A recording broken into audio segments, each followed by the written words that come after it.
Craving ako ng champurrado.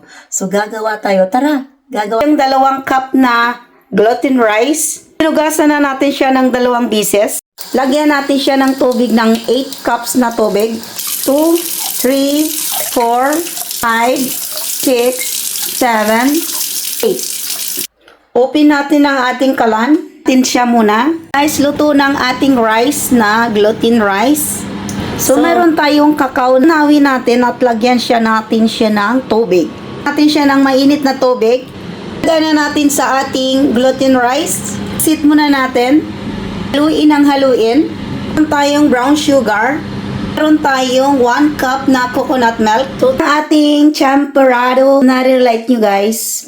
Na-try na nyo yan, champurrado na mayroon siyang buwad. Yan. Yan ang ating champurrado. This is chocolate rice pudding.